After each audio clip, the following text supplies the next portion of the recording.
Deyəsən Türk müğənnisidir ama adı yadımdan. Kimdi də kimdi? Sakit Ben durun. ne bileyim ona git soruş gör məni tanıyır. Orada məzələnən, mırtdaşan, bunu efirə verən oradakı aparıcı təbii ki çox mədəniyyətsiz, səviyyəsiz adamlardır.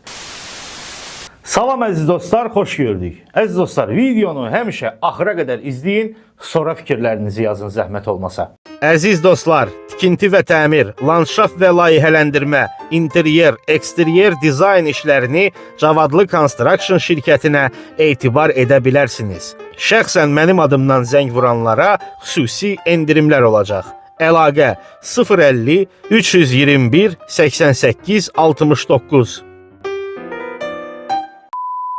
Bu videonu şad xəbərlə başlamaq istəyirəm. Bilirsiniz ki, mənim neo-kommunistləri görən gözüm yoxdur. İndi babalarımız vaxtı ikən nə isə eləyiblər, məcburiyyət qarşısında komsomol olublar, nə olublar. Mənim babam olmayıb açığı.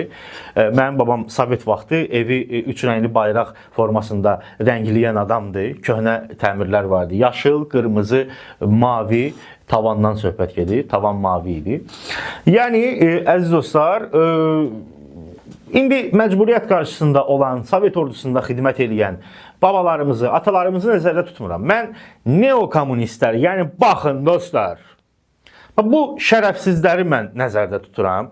Bakıda SSR bayrağı qaldıranlar həbs edildi.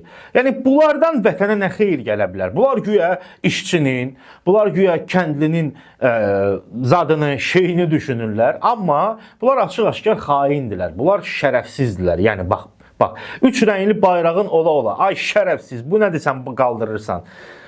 Onun bunun kölələri. Dostlar, mən açığı 3-4 ildir ki, təhqirə ramiz ifadələrdən istifadə eləmirəm. Çalışıram ki, maksimum mədəni olum.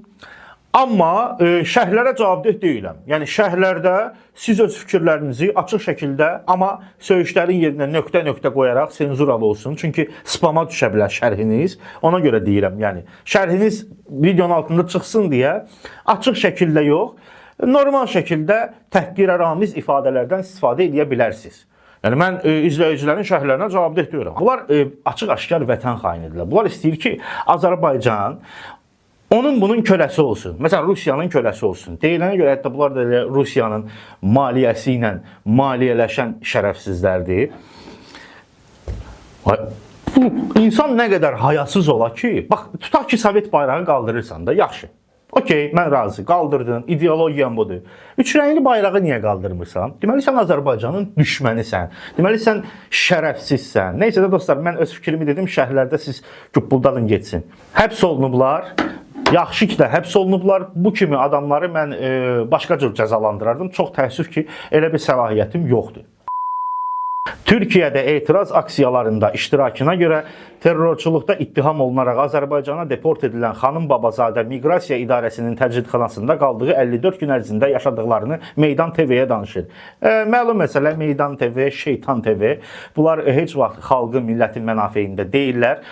Bəzən məsələ hansısa məmurun özbaşınalığın güya ki paylaşırlar şeylə, güya xalqın tərəfindədirlər, amma heç də elə deyirlər. Adamlar açıq-aşkar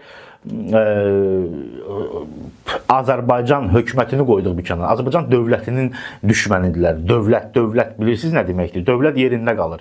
Hökumət dəyişilə bilər, amma dövlət həmişə yerində qalır. Bunlar Azərbaycan dövlətinin, xalqının düşmənləridirlər. Başa düşdünüz? Yəni başqa bir hakimiyyət də gəlsə, yenə də bunlar düşmənçiliklərini aparacaqlar. Azad media, bunlar boş şeydir. Bir media orqanı başqa bir şeydən maliyyələşirsə, deməli azad deyil. Neysə, bu qadın da, bu arvad da Türkiyədə LGBT tərəfdarı, PKK tərəfdarı qoşulub bicbalalara. Orada Türkiyə dövləti haqlı olaraq terror təşkilatını dəstəkləyən bir cındırı söyməyəcəm. Cındır söyüşdən mülayim söyüşdə. Cındırı həbs eləyib, deportasiya eləyib, yaxşı da eləyiblər, düz eləyiblər təbii ki. Düşməni niyə saxlasın ki? İndi o bəzi vətəndaşlarını eləyə bilmir, çünki vətəndaşıdır. Sən getmirsən Türkiyədə oxuyursan, sən nə tulalıq eləyirsən orada? Sən niyə PKK-ya, sən LGBT-yə nə tulalıq eləyirsən orada? Gəlib burada şikayət edir, Meydan TV-də bunun şey eləyir ki, bunun haqları tapdalanıb, Türkiyə dövləti buna zülüm verib, zor eləyib. Kimdi bu? Deyəsən türk müğənnisidir amma adı yadımdan. Kimdir də kimdir? Sakit Mən durun. nə bilim, ona get soruş gör məni tanıyır. Kimdən soruşum? Get soruş ondan, birinci zəng elə. Kimə zəng eləyim? Gör məni tanıyır. Ona zəng eləsəm zəng çatmayacaq. Ona zəng çatmır indi. İbrahim Erkal. Hə, yazıq.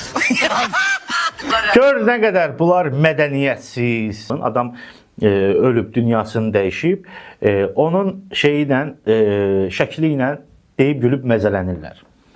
Təsəvvür eləyin ki, bunların bir yaxını kimdirsə, məsələn də, onu efirdə qoyub mən məzələnirəm, mırtdaşıram. Bunlara necə təsir eləyər görəsən? İndi bunlar fikirləşir ki, İbrahim Erkaldır, İbrahim Erkalın yaxınlarıdır. Heç kim bunların videosunu görməyəcək. Görməyəcək, biz görürük də, biz işıqlandıracağıq da təbii ki. Çünki bunların aparıcıdan tutmuş qonaqlarına qədər IQ səviyyələri aşağıdır. Bunlar mədəniyyətsiz adamlardır. Bu cür hərəkətləri təbii ki, heç kəs xoş qarşılamır. Orada məzələnən, mırtdaşan, bunu efirə verən oradakı aparıcı təbii ki, çox mədəniyyətsiz, səviyyəsiz adamlardır. Yəni, heç bir normal insan belə şeyə yol verməzdi. Keçən dəfə rəyləri oxuyuram. Biri mənə yazıb ki, şeydir. Necə gözəlsiz, çox gözəlsiz falan. O birisi də onun altına yazıb ki, niyə yalanlarsın, heç də gözəl deyil. İndi icazənizlə bir iki dənə sual verim sizə. Sizi nə qıcıqlandırır? Yəni mən burada iki kəlmə xoş söz oxuyuram və günüm gözəlləşir.